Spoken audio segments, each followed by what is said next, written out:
Explore India with विकास में आपका एक बार फिर से स्वागत है। आज हम केरल कैसे घूमने जाएं, इस पर विस्तार से चर्चा करेंगे। केरल अर्थात केरला एक बेहद खूबसूरत टूरिस्ट डेस्टिनेशन है। केरल को गॉड्स ओन कंट्री अर्थात ईश्वर का अपना देश या भगवान द्वारा अपने रहने के लिए बनाया गया देश भी कहा जाता है। केरल सभी भारतीय पर्यटकों की सूची में शीर्ष स्थान पर रहता है। हर भारतीय की दिल इच्छा होती है कि वह एक बार तो अपने परिवार के साथ केरल की प्राकृतिक सुंदरता को अपनी आंखों से निहार कर आए। गौरतलब है कि केरल को प्रकृति ने अपनी असीम खूबसूरती से नवाजा है। केरल के अलेप्पी को तो पूरब का वेनिस कहा जाता है। केरल एक ऐसी जगह है जहाँ के शानदार प्राकृतिक दृश्य तथा वहाँ का शांत वातावरण आपको मंत्रमुग्ध कर देगा। केरल में घने वन हैं, खूबसूरत समुद्र तथा बीच हैं। केरल का सबसे famous tourist attraction back water में चलने वाली सुंदर नावें अर्थात हाउस बोट होती हैं। उल्लेखनीय है कि केरल में कई सारी नदियां समुद्र में मिलती हैं। जब नदियां समुद्र में मिलने वाली होती हैं तो उस दौरान नदी का जल प्रवाह लगभग स्थिर जैसा हो जाता है अर्थात बहुत ज़्यादा धीमा हो जाता है तथा चारों ओर नदी का जल दूर दूर तक फैल जाता है, जिसे बैक वाटर के नाम से जाना जाता है। केरल के इसी बैक वाटर में पर्यटकों को घुमाने के लिए बांस, लकड़ी तथा नारियल की रस्सी से बनी हुई घरनुमा सुंदर नावें चलती हैं। ये नावें ग्रामीण परिवेश के घर के समान दिखती हैं। ये नावें केरल में केट्टुवल्लम कहलाती हैं। ये नावें कुछ कुछ कश्मीर के हाउस बोट की तरह दिखती हैं। जहाँ कश्मीर के डल झील के हाउस बोट पानी में एक जगह स्थिर खड़े रहते हैं, वहीं केरल की ये घरनुमा नावें आपको बैक वाटर में घुमाती हैं तथा आसपास की अद्वितीय प्राकृतिक सुंदरता के दर्शन कराती हैं। यदि आपने केरल घूमने का प्लान बनाया है तो आपके मन में सबसे पहला सवाल यह उत्पन्न होता है कि केरल किस समय घूमने जाना चाहिए। तो इसका जवाब यह है कि जून के केवल एक महीने को छोड़कर केरल कभी भी घूमने जाया जा सकता है। अब आप सोच रहे होंगे कि जून में केरल क्यों नहीं जाया जा सकता है। तो इसका सिंपल सा जवाब यह है कि सामान्यतः 1 जून को दक्षिण पश्चिमी मानसून हमारे देश में सबसे पहले केरल के तट को ही हिट करता है तथा केरल में तेज हवाओं के साथ बहुत प्रचंड बारिश होती है। यह बारिश बिना रुके कई सप्ताह तक चलती रहती है। यदि जून में आप केरल चले भी गए तो तीव्र बारिश के चलते अपने होटल से बाहर निकल ही नहीं पाएंगे। इसलिए आपसे रिक्वेस्ट है कि आप जून में केरल घूमने मत जाइए। केरल घूमने का सबसे आदर्श समय जुलाई से मार्च का होता है तथा अप्रैल तथा मई माह में भी केरल घूमने जाया जा सकता है, परंतु अप्रैल तथा मई में केरल में अधिकतम तापमान 32 डिग्री से 36 डिग्री के बीच होता है। इसलिए दोपहर में घूमने में थोड़ी परेशानी आती है। एक बात तो हम आपको बताना ही भूल गए हैं कि गर्मी के मौसम में भी यदि आप केरल जाते हैं तो केरल का हिल स्टेशन मुन्नार आपको शिमला जैसी शीतलता प्रदान करेगा। इसलिए यदि आप गर्मी के मौसम में भी केरल जाते हैं तो आपको ज़्यादा चिंता करने की ज़रूरत नहीं है। आपने यह तो तय कर लिया कि आपको केरल कब जाना है। अब आपके सामने दूसरा सवाल यह उत्पन्न होता है कि केरल कैसे पहुँचे। तो इसका जवाब यह है कि केरल जाने के लिए हवाई जहाज़, ट्रेन और बस आदि के विकल्प उपलब्ध हैं। आप अपनी सुविधा के अनुसार किसी भी साधन से आसानी से केरल पहुंच सकते हैं। यदि आप बस द्वारा केरल जाना चाहते हैं तो इसके लिए आपको सबसे पहले कोच्चि, जिसे कोचीन भी कहा जाता है, पहुंचना होगा।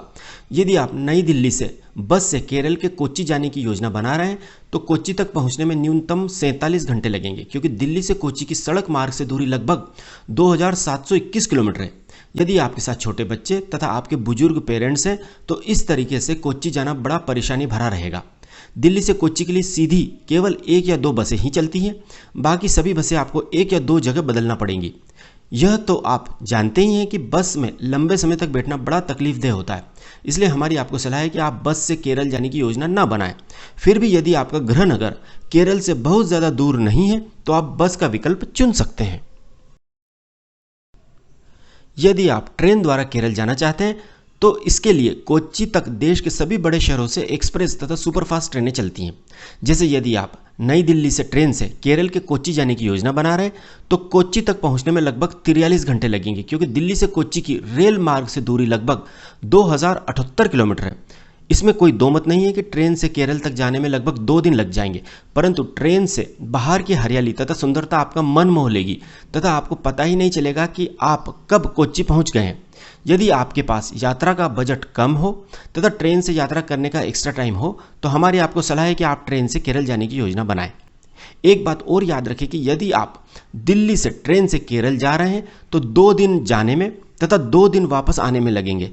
इसलिए आपका टूर प्लान उसके अनुसार ही बनाइएगा। जैसे यदि आप केरल में 7 दिन घूमने की ट्रिप बनाते हैं तो ट्रेन से यह ट्रिप 11 दिन की हो जाएगी। अब हम हवाई जहाज से केरल कैसे पहुंचे, इस पर बात करते हैं। गौरतलब है कि केरल के कोच्चि में एयरपोर्ट स्थित है जिसका नाम कोचीन इंटरनेशनल एयरपोर्ट है। एयर इंडिया, इंडिगो और स्पाइस जेट जैसी एयरलाइंस की नई दिल्ली, मुंबई, बेंगलोर, हैदराबाद, अहमदाबाद आदि कई बड़े शहरों से कई फ्लाइट्स कोच्चि आती हैं। नई दिल्ली से कोच्चि तक हवाई मार्ग से पहुंचने में केवल 3 घंटे का समय लगता है।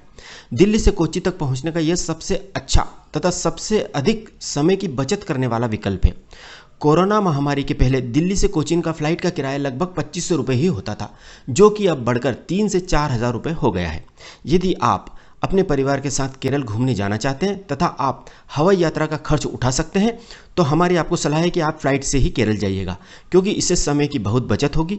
एक बात और याद रखें कि फ्लाइट का टिकट केरल ट्रिप से 90 दिन पहले ही बुक कर लीजिएगा, क्योंकि यह आपको बहुत ज़्यादा सस्ता पड़ेगा।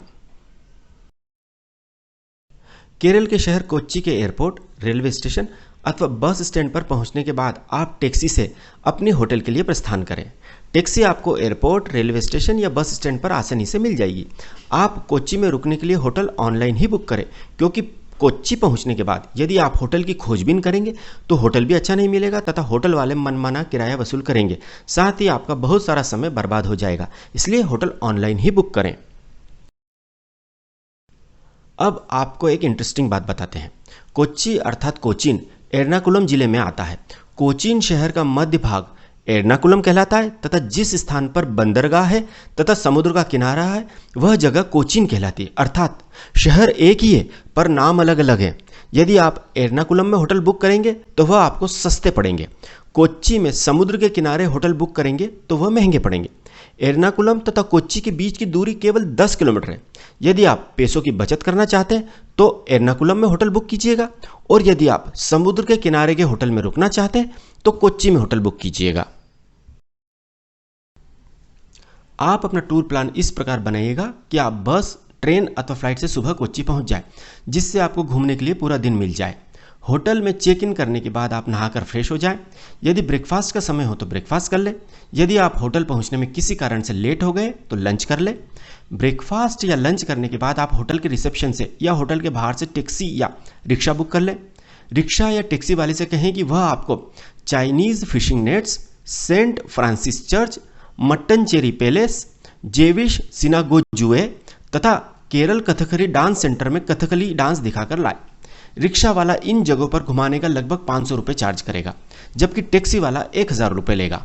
केरल में यदि आप रिक्शा वाले या टैक्सी वाले से बहुत ज़्यादा बार्गेन करेंगे तो वे आपको ले जाने से ही मना कर देंगे। इसलिए केरल में टैक्सी वालों से अनावश्यक बार्गेन ना करें। इसका रीज़न यह है कि केरल में टैक्सी वाले टूरिस्ट को देखकर अपने भाव नहीं बढ़ाते हैं, वह लोग रीजनेबल रेट ही बताते हैं।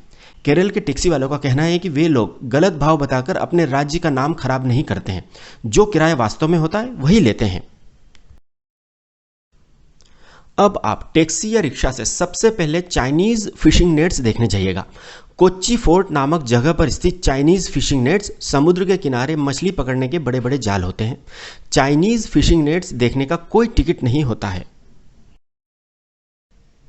यदि आप स्वयं इन नेट्स को ऑपरेट करके देखना चाहते हैं तथा मछली पकड़ना चाहते हैं तो कुछ पैसे देने पड़ते हैं, परंतु हमारी सलाह है कि आप इन नेट्स को दूर से ही देखें, क्योंकि पैसे देने के बाद भी मछली पकड़ना तो दूर की बात है, आप इन नेट्स को चला भी नहीं पाएंगे, क्योंकि इन नेट्स को चलाने के लिए कम से कम 6 हट्टे कट्टे लोगों की ज़रूरत पड़ती है तथा इन नेट्स के ऊपर से समुद्र में गिरने का तथा नेट्स में पैर फंस जाए तो हड्डी टूटने का भी खतरा होता है। इसलिए इन नेट्स के साथ दूर से ही फोटो क्लिक करें तथा दूर से ही इनका दीदार करें। चाइनीज़ फिशिंग नेट्स देखने के बाद आप कोच्चि फोर्ट में ही स्थित सेंट फ्रांसिस चर्च देखने जाएं। सेंट फ्रांसिस चर्च को भारत का पहला यूरोपियन चर्च भी कहा जाता है। एक बात याद रखें कि कोच्चि फोर्ट कोई किला नहीं है, ना ही कोई दीवार से घिरा मॉन्यूमेंट है। यह तो केवल कोच्चि में एक जगह का नाम है, इसलिए कोच्चि फोर्ट के नाम से आप भ्रमित अर्थात कंफ्यूज न हो। सेंट फ्रांसिस चर्च देखने के बाद आप मट्टनचेरी पैलेस देखने जाइएगा। मट्टनचेरी पैलेस शुक्रवार को बंद रहता है तथा बाकी के दिन यह पर्यटकों के लिए खुला रहता है। गौरतलब है कि पुर्तगालियों ने कोच्चि के एक मंदिर को लूटा था, जिससे कोच्चि का राजा बहुत नाराज हो गया था। तब राजा को मनाने के उद्देश्य से पुर्तगालियों ने यह महल राजा को भेंट स्वरूप दिया था। महल के दोनों तरफ 2 मंदिर हैं, जिनमें से एक भगवान कृष्ण को और दूसरा भगवान शिव को समर्पित है। 1663 में डच शासकों ने भी इस महल में कुछ सुधार और बदलाव किए थे और इसके बाद से इस महल को डच पैलेस के नाम से भी जाना जाने लगा है। मट्टनचेरी पैलेस में एक संग्रहालय भी है, जिसमें भगवान के भित्ति चित्र अर्थात पेंटिंग्स हैं। मट्टनचेरी पैलेस देखने के बाद आप जेविश सिनागोजुए देखने जाइएगा। जेविश सिनागोजुए का अर्थ यहूदी आराधनालय अर्थात यहूदी मंदिर होता है। ऐसा कहा जाता है कि भारत में केवल 35 जेविश सिनागोजुए हैं, जिनमें से यही एकमात्र कार्यशील आराधनालय है तथा यहाँ नियमित पूजा अर्चना होती है। इसके बाद आप अपने टैक्सी वाले से कहें कि वह आपको केरल कथकली डांस सेंटर, जो कि फोर्ट कोच्चि में ही स्थित है, लेकर चले। केरल कथकली डांस सेंटर में कथकली परफॉर्मेंस का समय शाम को 5 बजे से 7 बजे तक होता है। इस शो का टिकट लगभग 500 रुपये का होता है। 5 साल तक के बच्चों को यहाँ फ्री एंट्री मिलती है। उल्लेखनीय है कि कथकली केरल की शास्त्रीय नृत्य नाट्य कला शैली है। कथकली के पात्र संवाद नहीं बोलते हैं और कहानी बैकग्राउंड में बजने वाले गानों के जरिए प्रस्तुत की जाती है। कथकली का संगीत इस कला का अति महत्वपूर्ण घटक होता है। कथकली नृत्य कला का ऐसा रूप है जिसमें पुरुष ही भाग लेते हैं, महिला चरित्र भी पुरुष ही निभाते हैं। यदि आप केरल घूमने गए और आपने कथकली नृत्य नाट्य नहीं देखा तो समझ लीजिए कि आपने केरल में कुछ भी नहीं देखा। कथकली का शो खत्म हो जाने के बाद आप कथकली के कलाकारों के साथ सेल्फी भी ले सकते हैं। बच्चों को भी इस शो में बहुत आनंद आता है। इस शो के द्वारा आप अपने बच्चों को भारत की कला और संस्कृति के साक्षात दर्शन भी करा सकते हैं। इस कथकली शो को देखने के बाद आप अपनी टैक्सी या रिक्शा से अपनी होटल की ओर प्रस्थान करें। होटल पहुंचकर टैक्सी वाले को पेमेंट करके छोड़ दें। आप चाहें तो रास्ते में ही कहीं अच्छे से रेस्टोरेंट में डिनर कर लें या आप चाहें तो अपने होटल में पहुंचकर भी डिनर कर सकते हैं। डिनर करने के बाद आप होटल के टेरेस से रात में कोच्चि की सुंदरता निहारें। यदि नींद आने लगे तो अपने रूम में जाकर रेस्ट करें। इस प्रकार गॉड्स ऑन कंट्री अर्थात केरल में आपका पहला दिन समाप्त होता है। अगले दिन अर्थात केरल ट्रिप के दूसरे दिन आप अपनी होटल में ब्रेकफास्ट करें तथा होटल से मुन्नार जाने के लिए चेकआउट करें। कोच्चि से मुन्नार की दूरी लगभग 130 किलोमीटर है। घुमावदार रास्तों के कारण इस यात्रा में लगभग 4 से 5 घंटे का समय लगता है। आपको जानकर खुशी होगी कि मुन्नार को world's best place for romance का खिताब प्रदान किया गया है। आप अपने होटल से ही मुन्नार जाने के लिए टैक्सी बुक कर सकते हैं, जो कि लगभग 2000 रुपये में बुक हो जाएगी। आप यदि चाहें तो बस से भी मुन्नार जा सकते हैं। मुन्नार के लिए हर आधे घंटे में एक बस कोच्चि बस स्टैंड से चलती है। मुन्नार के लिए बस सेवा सुबह 5:30 बजे से ही शुरू हो जाती है। अब प्रश्न उठता है कि बस से जाएं या टैक्सी करें, तो हमारी आपको सलाह है कि आप कोच्चि से मुन्नार तो टैक्सी से ही जाएं। इसका कारण यह है कि आप टैक्सी को रास्ते में जगह जगह रोककर अप्रतिम प्राकृतिक सुंदरता का आनंद ले सकते हैं, जो कि बस यात्रा में संभव नहीं है। आप टैक्सी को 50 जगह भी रोक सकते हैं। रास्ते में सुंदर स्पॉट्स पर सेल्फी ले सकते हैं, रुककर चाय कॉफी एंजॉय कर सकते हैं, जो कि बस यात्रा में संभव नहीं है। मुन्नार जाते हुए आपको लगेगा कि ईश्वर ने यह रास्ता अपने स्वयं के भ्रमण के लिए ही बनाया है। इस रास्ते में आपकी आंखों की पलकें झपकना ही भूल जाएंगी। इस यात्रा के दौरान रास्ते में आपको सैकड़ों अच्छे रेस्टोरेंट मिलेंगे, जहां आप प्रकृति का आनंद लेते हुए लंच कर लें। रास्ते में लंच करने के बाद यात्रा फिर से प्रारंभ करें। रास्ते में सड़क के किनारे ही आपको सुंदर झरने भी देखने को मिलेंगे। इस यात्रा के 4 से 5 घंटे कब खत्म हो जाएंगे आपको पता ही नहीं चलेगा।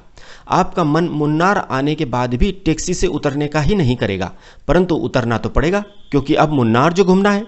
यदि आप सुबह 10 बजे कोच्चि से मुन्नार के लिए निकलते हैं तथा रुकते रुकते हुए भी आते हैं, तो भी आप मुन्नार 3 बजे तक पहुंच जाएंगे।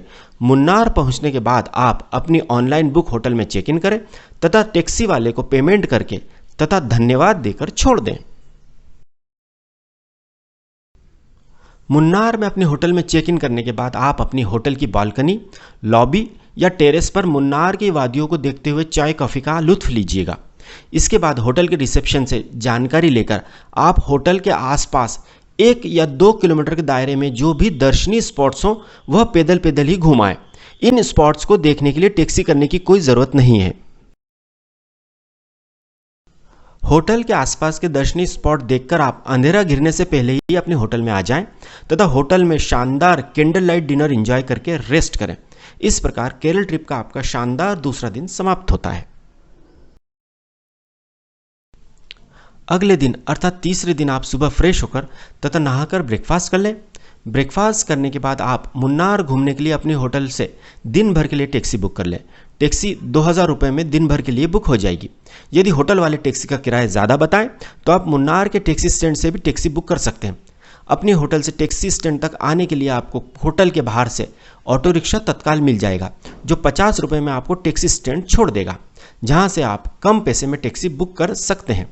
टैक्सी आप कार की जगह ओपन जीप ही बुक कीजिएगा, चाहे 200 या 400 रुपये ज़्यादा ही क्यों ना देने पड़े, आप ओपन जीप ही किराए पर लीजिएगा, क्योंकि ओपन जीप में बैठकर मुन्नार घूमने में एक अलग ही आनंद आएगा। दूसरे शब्दों में कहें तो यदि आप खुली जीप में मुन्नार में नहीं घूमे तो आप मुन्नार की आधी सुंदरता को मिस कर जाएंगे। इसलिए मुन्नार में ओपन जीप या ओपन कार ही किराए पर लीजिएगा। ओपन जीप किराए पर लेने के बाद आप मुन्नार के बाजार से रास्ते में खाने पीने के लिए चिप्स, बिस्किट्स, चॉकलेट्स तथा कोल्ड ड्रिंक्स आदि ले लें, क्योंकि खुली जीप में मुन्नार घूमते घूमते यदि आप कुछ खाते पीते चलेंगे तो सफ़र का आनंद दोगुना हो जाएगा। मुन्नार में सबसे पहले आप ओल्ड मुन्नार देखने जाएं। ओल्ड मुन्नार में भी सबसे पहले आप प्राकृतिक सुंदरता से घिरा क्राइस्ट चर्च देखने जाइएगा। क्राइस्ट चर्च देखने के बाद आप इस चर्च के आसपास के सुंदर दृश्य का आनंद लें। क्राइस्ट चर्च देखने के बाद आप मट्टुपेट्टी लेक तथा मट्टुपेट्टी हाइड्रो इलेक्ट्रिक डैम देखने जाएं। मट्टुपेट्टी लेक मुन्नार से केवल 16 किलोमीटर दूर है। मट्टुपेट्टी झील और बांध पर प्रतिदिन हजारों पर्यटक आते हैं। यहाँ से चाय के बागानों तथा हरियाली से आच्छादित पहाड़ों का मनमोहक दृश्य नजर आता है। यहाँ पर आप स्पीड बोट तथा पेडल बोटिंग का भी आनंद ले सकते हैं। 4 लोग यदि यहाँ पर पेडल बोटिंग करते हैं तो 30 मिनट के केवल 150 रुपये ही लगते हैं, जबकि स्पीड बोट 4 लोगों के 500 रुपये लेती है तथा स्पीड बोट का राइड टाइम 7 से 10 मिनट का होता है। अब आपको एक आश्चर्यजनक बात बताते हैं। कश्मीर की डल झील में जैसे शिकारे चलते हैं, वैसे ही शिकारे मट्टुपेट्टी झील में भी चलते हैं। यदि आप कश्मीर की डल झील में शिकारे में नहीं घूम पाए हैं तो कोई बात नहीं, आप यहाँ शिकारे में घूम सकते हैं। किराया भी 4 लोगों का केवल 250 रुपये ही होता है। यह शिकारे आपको आधे घंटे तक इस झील की सैर कराते हैं। केवल यहाँ पर आपको कश्मीर की तरह बर्फ से ढके पहाड़ नहीं दिखेंगे, बाकी सभी कुछ आपको डल झील के जैसा ही आभास देगा। इस झील पर आप कम से कम 1 घंटा जरूर बिताइएगा। इसके बाद आप अनामुडी पीक अर्थात अनामुडी चोटी भी देखने जाइएगा। यह दक्षिण भारत की सबसे ऊंची चोटी है। यहाँ पर पहुँचने के लिए आपको लगभग 500 मीटर की ट्रैकिंग करते हुए जाना होगा, क्योंकि आपकी जीप को इस चोटी तक जाने की अनुमति नहीं होती है। एक बात आप ज़रूर याद रखें कि अनामुडी पीक पर काई तथा घास के कारण बहुत फिसलन होती है, इसलिए सेल्फी के चक्कर में ज़्यादा आगे तक न जाएं। जहाँ तक प्रशासनिक अनुमति हो केवल वहीं तक जाएं। इसके बाद आप रास्ते में किसी रूफ टॉप या ओपन एयर रेस्टोरेंट में लंच कर लें। एक बात आप लिख लें कि मुन्नार में रूफ टॉप या ओपन एयर रेस्टोरेंट में किया गया यह लंच आपको ताउम्र याद रहेगा। लंच करने के बाद आप मुन्नार से 8 किलोमीटर दूर अथुकड़ फॉल अर्थात अथुकड़ झरना देखने जाइएगा। अथुकड़ फॉल देखने के बाद आपकी रास्ते की सारी थकान मिट जाएगी और आपका मन प्रफुल्लित हो जाएगा। इस झरने में आप अपने बच्चों को लेकर पानी में ज़्यादा गहराई तक मत जाइएगा, केवल दूर से ही इस झरने का आनंद लीजिएगा। इस झरने के अलावा भी इस झरने के रास्ते में 2 और सुंदर झरने चियापरा फॉल और वलार फॉल भी हैं। आप कुछ देर वहाँ पर भी रुक सकते हैं। इसके बाद आप top station, echo point, blossom park तथा रोज पार्क देखने जाइएगा। इसके उपरांत आप मुन्नार वापस लौटते समय टाटा टी म्यूजियम, जिसे KDHP संग्रहालय भी कहते हैं, देखने जाइएगा। इस संग्रहालय में 1880 में मुन्नार में चाय उत्पादन की शुरुआत से जुड़ी निशानियां रखी गई हैं। इसके पास ही स्थित टी प्रोसेसिंग इकाई में चाय बनाने की पूरी प्रक्रिया को करीब से देखा व समझा जा सकता है। यहाँ पर आप केवल 100 रुपये देकर सैकड़ों तरह की चाय टेस्ट कर सकते हैं। यहाँ आप मुन्नार की फेमस इलायची वाली चाय ज़रूर पीजिएगा। इस चाय को पीने के बाद आप आज तक आपके द्वारा पी गई सारी चाय भूल जाएंगे। आप यहाँ से अपने घर ले जाने के लिए अपनी पसंद की चाय खरीद भी सकते हैं। यह टी म्यूजियम सुबह 10 बजे से शाम 5 बजे तक खुला रहता है। सोमवार को यह म्यूजियम बंद रहता है। टाटा टी म्यूजियम देखने तथा वहाँ चाय पीने के बाद आप चाहें तो कुछ देर मुन्नार शहर घूम सकते हैं तथा अपने परिवार तथा अपने दोस्तों को गिफ्ट में देने के लिए मुन्नार के विश्व प्रसिद्ध हैंडीक्राफ्ट आइटम की खरीदारी भी कर सकते हैं। इसके बाद आप केरल के मार्शल आर्ट कलारी पयट्टू का 1 घंटे का शो भी देख सकते हैं, जिसका टिकट 200 रुपये प्रति व्यक्ति होता है। टिकट आराम से मिल जाता है। यह शो शाम को 6 बजे, 7 बजे, 8 बजे तथा 9 बजे शुरू होता है तथा आप अपनी सुविधा अनुसार शो का टाइम चुन सकते हैं तथा इस शो को एंजॉय कर सकते हैं। इसके बाद आप सीधे अपने होटल में आकर डिनर करें तथा रेस्ट करें। चौथे दिन आप सुबह अपने होटल में ब्रेकफास्ट करें तथा होटल से थेक्कड़ी जाने के लिए चेकआउट करें। थेक्कड़ी मुन्नार से लगभग 100 किलोमीटर दूर है तथा टैक्सी का किराया 1500 से 1700 रुपये के बीच होता है। मुन्नार से थेक्कड़ी के लिए बस तथा शेयर टैक्सी भी चलती है, जिसका किराया लगभग 150 रुपये प्रति सवारी होता है। अब आप सोच रहे होंगे कि मुन्नार में घूमने के लिए क्या और जगह नहीं है, तो इसका जवाब यह है कि यदि आपके पास एक दिन और एक्स्ट्रा हो तो आप मुन्नार में Eravikulam national park, Kundala lake, Lockhart gap, Chinnar wildlife sanctuary, Pothamedu view point, Lakkam waterfall आदि भी देख सकते हैं। परंतु यदि आपके पास एक्स्ट्रा दिन ना हो तो आप थेक्कड़ी के लिए प्रस्थान करें। रास्ते में ही अच्छे से रेस्टोरेंट या ढाबे पर लंच कर लें। थेक्कड़ी पहुंचने में आपको लगभग 3 घंटे लग जाएंगे। थेक्कड़ी में आप अपनी ऑनलाइन बुक होटल में चेक इन करें तथा यदि आपने रास्ते में लंच नहीं किया हो तो होटल में ही लंच कर लें। लंच करने के बाद आप आधे दिन के लिए रिक्शा या टैक्सी बुक कर लें, जो 500 से 750 रुपये में बुक हो जाएंगे तथा उससे सबसे पहले एलिफेंट जंक्शन जाएं। यहाँ आप हाथी की सवारी का आनंद लें। यदि आप चाहें तो यहाँ हाथी को नहला भी सकते हैं तथा उनके साथ मस्ती भी कर सकते हैं। हाथी पर्यटकों को कोई नुकसान न पहुंचाए, इसका बहुत ज़्यादा ध्यान रखा जाता है, इसलिए चिंता की कोई बात नहीं है। इस जगह पर आकर तो आपके परिवार के बच्चे खुशी के मारे पागल ही हो जाएंगे। यदि आपके साथ बच्चे हैं तो एलिफेंट जंक्शन जरूर जाइएगा। यहाँ का चार्ज 400 रुपये पर हेड होता है, जिसमें 30 मिनट की एलिफेंट राइड भी शामिल होती है। यदि 4 या अधिक लोग हैं तो डिस्काउंट भी मिलता है।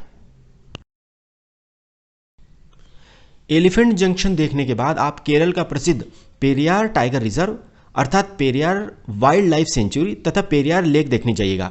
पेरियार लेक में शाम के समय बोटिंग का आनंद लीजिएगा। इसके बाद आप कुमिली गांव का मसाला बाजार देखते हुए अपने होटल में आकर डिनर करें तथा रेस्ट करें। इस प्रकार केरल में आपका चौथा दिन समाप्त होता है। 5वें दिन आप अपने होटल में सुबह का ब्रेकफास्ट करें तथा होटल से अलेप्पी जाने के लिए टैक्सी बुक करें।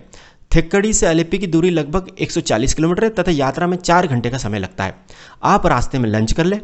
अलेप्पी में आप अपने होटल से direct Alleppey house boat ride starting point पर उतरें। यहाँ आपको सैकड़ों हाउस बोट, जिसे केरल में मॉडिफाइड केट्टुवल्लम कहते हैं, लाइन से खड़े मिल जाएंगे। यहाँ आराम से हाउस बोट मिल जाते हैं। कोई ऑनलाइन बुकिंग की ज़रूरत नहीं है, क्योंकि ऑनलाइन बुकिंग में आप बार्गेनिंग नहीं कर पाएंगे तथा बहुत ज़्यादा पैसा ऑनलाइन बुकिंग में लिया जाता है, जबकि सीधे बुकिंग करने पर आपको बहुत कम रेट पर हाउस बोट मिल जाएगा। यहाँ आपको रेट कम कराने के लिए ज़बरदस्त बार्गेनिंग करनी पड़ेगी। केरल में यही एकमात्र जगह है जहाँ आपको एक्सट्रीम लेवल की बार्गेनिंग करनी पड़ेगी। यहाँ लग्जरी हाउस बोट का 4 लोगों का एक दिन का किराया लगभग 8,000 रुपये होता है। इसमें आपको 2 बेडरूम मिलते हैं तथा इस 8,000 रुपये में रात का डिनर तथा अगले दिन का ब्रेकफास्ट भी सम्मिलित होता है। ये हाउस बोट आपको अलेप्पी से कुमारकोम तक बैक वाटर में 32 किलोमीटर तक लेकर जाएंगे तथा अगले दिन वापस आपको Alleppey house boat riding starting point पर ड्रॉप कर देंगे। पीक सीजन में यह किराया 11,000 रुपये तक भी पहुंच जाता है। अलेप्पी में साधारण हाउस बोट अर्थात बजट हाउस बोट भी उपलब्ध होते हैं, जिनका एक दिन का किराया लगभग 4,000 रुपये होता है, परंतु इसमें भोजन के लिए अलग से पैसे देने होते हैं।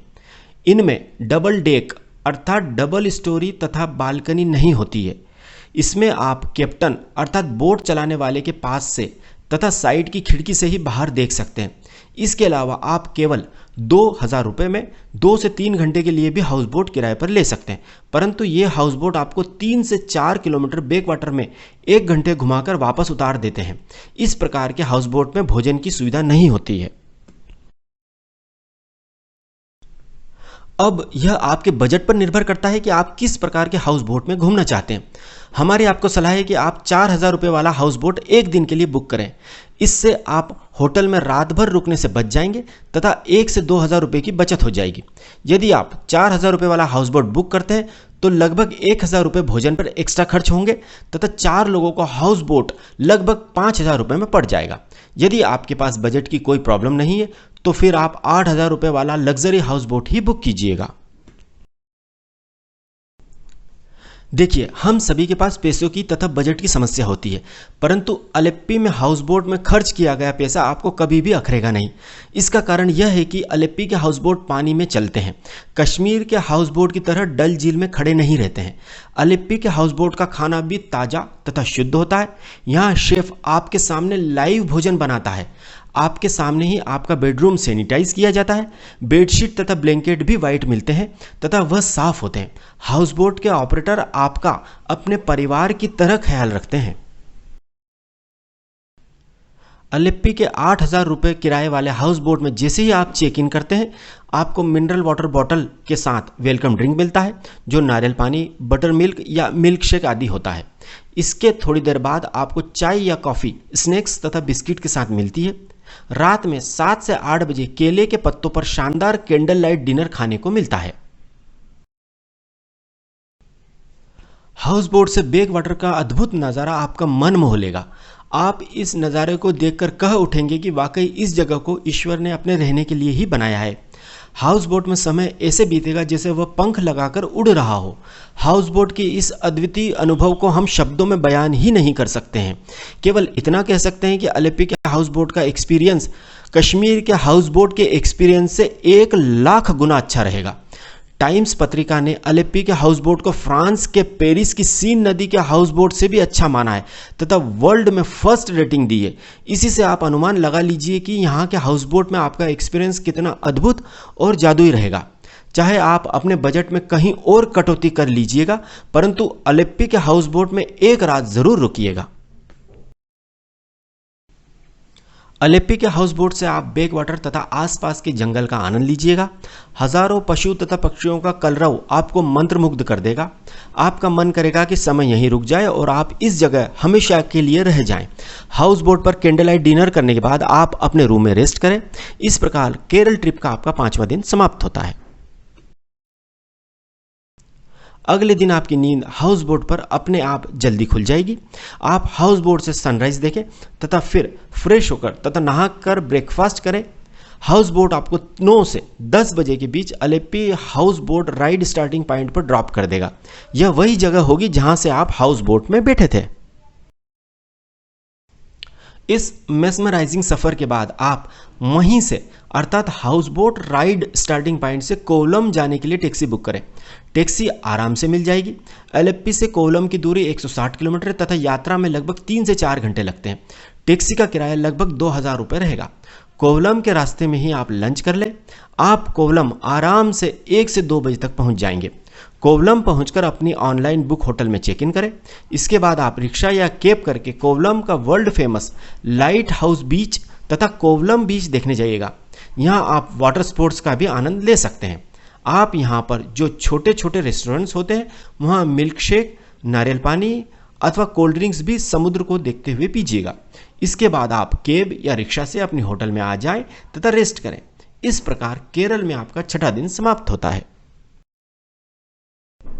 अगले दिन अर्थात 7वें दिन आप अपने होटल में ब्रेकफास्ट करें तथा कोवलम की अपनी होटल से चेकआउट करें तथा कन्याकुमारी जाने के लिए टैक्सी बुक करें। अब आप सोच रहे होंगे कि कन्याकुमारी तो तमिलनाडु में आता है, वहाँ क्यों जाएं? हम तो केवल केरल घूमने आए हैं। तो इसका कारण यह है कि कोवलम से कन्याकुमारी की दूरी केवल 80 किलोमीटर है तथा फिर क्या पता कन्याकुमारी कब आना हो। यदि इतना पास आकर कन्याकुमारी जैसे सुंदर टूरिस्ट डेस्टिनेशन को आपने मिस कर दिया तो फिर क्या पता कब आना हो। 50 से 60 हज़ार रुपये खर्च करके केवल कन्याकुमारी घूमने तो आप आएंगे नहीं, तो इसलिए इस ट्रिप में ही कन्याकुमारी को शामिल कर लीजिएगा। आप कोवलम से कन्याकुमारी केवल 1.5 घंटे में ही पहुंच जाएंगे।